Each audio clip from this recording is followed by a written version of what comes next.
रूस और यूक्रेन की जंग अब सिर्फ गोलियों और बमों की लड़ाई नहीं रह गई, ये अब एक राजनीतिक शतरंज बन चुकी है जिसमें बड़े बड़े नेता, बड़ी बड़ी मीटिंग्स और नए नए आइडियाज आ रहे हैं।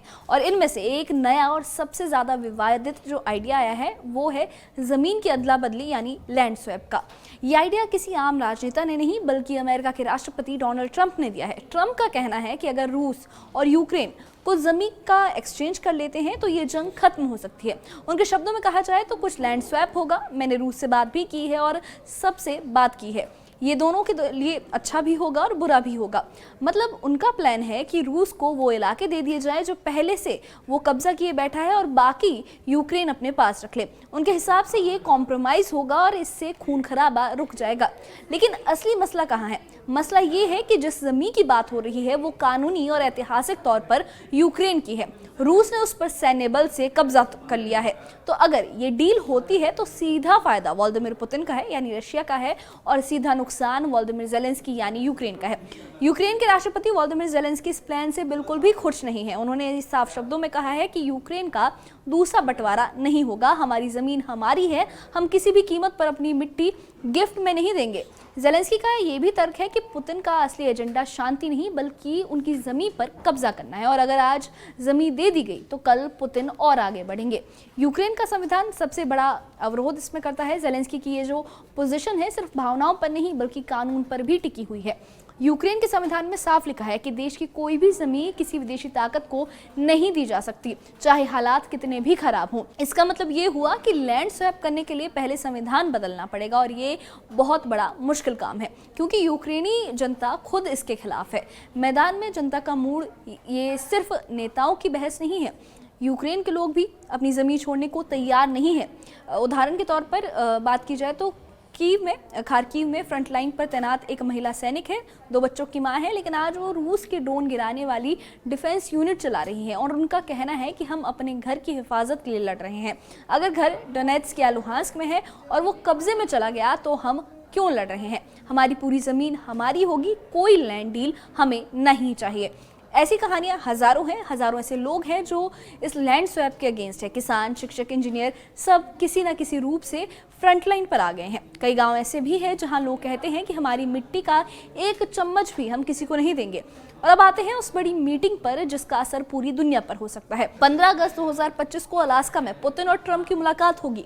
अलास्का की अपनी कहानी दिलचस्प है। करीब 150 साल पहले ये रूस का हिस्सा था लेकिन अमेरिका ने इसे खरीद लिया था और अब वहीं पर रूस और अमेरिका के टॉप लीडर्स आमने सामने बैठेंगे।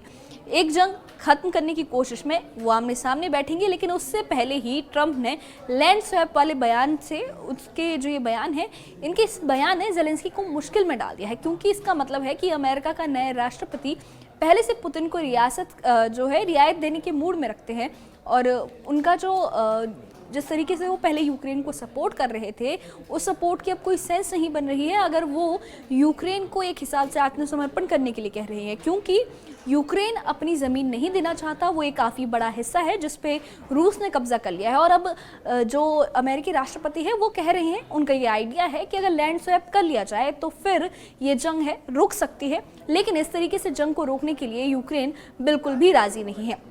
जंग के मौजूदा हाल की बात कर लें तो ज़ेलेंस्की और पूरा यूरोप इस मीटिंग पर नजर रखे हुए हैं क्योंकि इस वक्त मैदान में हालात बहुत खराब है। मई 2025 के बाद से सबसे बड़े एयर स्ट्राइक्स हुए हैं। कीव में एक दिन में 72 लोगों की मौत हुई है। जुलाई 2025 में ही 3 साल में सबसे भारी रूसी हमले हुए हैं यूक्रेन पर। पुतिन सीज फायर की तैयारी नहीं कर रहे हैं, उल्टा नए हमले प्लान कर रहे हैं। रूस की फौज डेनवास में मजबूत है और उनके टारगेट पर है 4 बड़े शहर खार्किव, सूमी, डोनेट्स्क और जापोरिजिया। अगर इनमें से कोई भी शहर गिरा तो यूक्रेन के नक्शे का बड़ा हिस्सा खतरे में आ जाएगा। रूस आर्टिलरी, लॉन्ग रेंज रॉकेट्स और ड्रोन से लगातार अटैक कर रहा है लेकिन यूक्रेन भी पीछे नहीं है। उन्होंने रूस के निजनी नोवगोरोड में एक हथियार फैक्ट्री पर हमला किया जो 1000 किलोमीटर दूर है। यूरोप बनाम अमेरिका का भी इसमें एक एंगल है क्योंकि यूरोप और जो अमेरिका है वो अलग पोजीशन पर है। यूरोप के कई देश फ्रांस, इटली, जर्मनी, पोलैंड और ब्रिटेन ये साफ कह चुके हैं कि यूक्रेन का सपोर्ट जारी रहेगा और रूस पर प्रेशर बढ़ाना होगा। ये अमेरिका के नए रुख से अलग है क्योंकि ट्रंप कॉम्प्रोमाइज के पक्ष में है जबकि यूरोप कह रहा है कि नो डील विद रशिया। इससे नेटो के अंदर भी एक तरह का डिवाइड पैदा हो गया है। ट्रंप का नया प्लान है कि यूरोप की शक्ति की जो पोजीशन है उसे देखकर ट्रंप ने एक नया सुझाव भी दिया है कि एक त्रिपक्षीय मीटिंग हो और जिसमें ट्रंप, पुतिन और ज़ेलेंस्की हो। और ट्रंप ने ये कहा है कि मैं पुतिन से कहूँगा कि जंग खत्म करो, फिर लैंड स्वैप की डील होगी जो यूक्रेन के लिए अच्छी होगी। लेकिन ज़ेलेंस्की कहते हैं कि रूस किसी भी पीस प्लान पर काम नहीं कर रहा है, उल्टा वो नए हमलों की तैयारी कर रहा है। ट्रंप पुतिन के बीच पुराना रिश्ता ये भी है कि ये याद रखना चाहिए कि उनका जो पुराना रिश्ता है वो कैसा रहा है। ट्रंप और पुतिन के बीच ये पहली मुलाकात नहीं होगी। फरवरी 2025 में यूक्रेन पर चर्चा हुई थी, मार्च 2025 में सीज़फायर पर बात हुई थी और मई 2025 में 2 घंटे की लंबी कॉल हुई थी दोनों के बीच। जून 2025 की बात करें तो ईरान और यूक्रेन दोनों मुद्दों पर बातचीत हुई थी। अब 4 साल बाद अलास्का में उनकी आमने सामने मुलाकात होगी। दांव पर क्या है? दांव पर ये सिर्फ रूस यूक्रेन का मामला नहीं है, दांव पर है यूक्रेन की आज़ादी, रूस की ताकत, अमेरिका की लीडरशिप, यूरोप की सुरक्षा और अंतर्राष्ट्रीय कानून की इज्जत। अगर लैंड स्वैप हुआ तो दुनिया को ये मैसेज जाएगा कि ताकतवर देश बल से ज़मीन छीन सकते हैं, और अगर नहीं हुआ और जंग जारी रही तो लाखों लोगों की ज़िंदगी की तबाही होगी। और अब आगे क्या होगा? ज़ेलेंस्की कहते हैं कि बिना हमारे इंटरेस्ट के कोई डील नहीं होगी। पुतिन हमले बढ़ा रहे हैं और ऊपर से ट्रंप ये कहते हैं कि मैं सब खत्म करूंगा लेकिन लैंड स्वैप के साथ, क्योंकि उनका ये एक आइडिया रह गया है।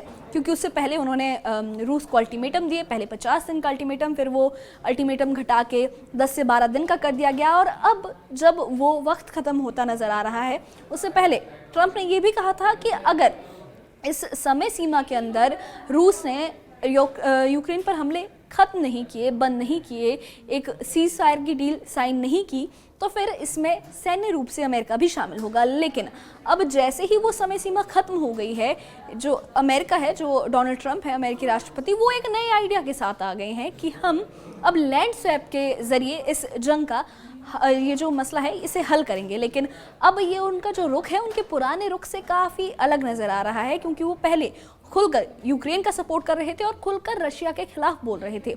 नेटो का भी उसमें समर्थन था, नेटो के देश भी रशिया के अगेंस्ट यूक्रेन को सपोर्ट कर रहे थे। लेकिन अब ट्रंप का ये जो रवैया है ये रशिया के फेवर में ज़्यादा लग रहा है, जिसे लेकर अब ट्रंप में और नेटो के बाकी सदस्यों में भी डिवाइड दिख रहा है।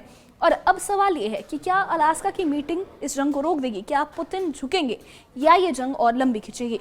हमें कमेंट बॉक्स में बताइए कि आपको क्या लगता है, पुतिन मानेंगे या नहीं, और इस पर यूक्रेन का रुख क्या रहेगा? हमें अपनी राय कमेंट बॉक्स में ज़रूर बताइए और इससे जुड़े अपडेट्स के लिए और ऐसी ही खबरों के लिए हमारे चैनल के साथ बने रहिए। हमारे चैनल को सब्सक्राइब करिए। शुक्रिया।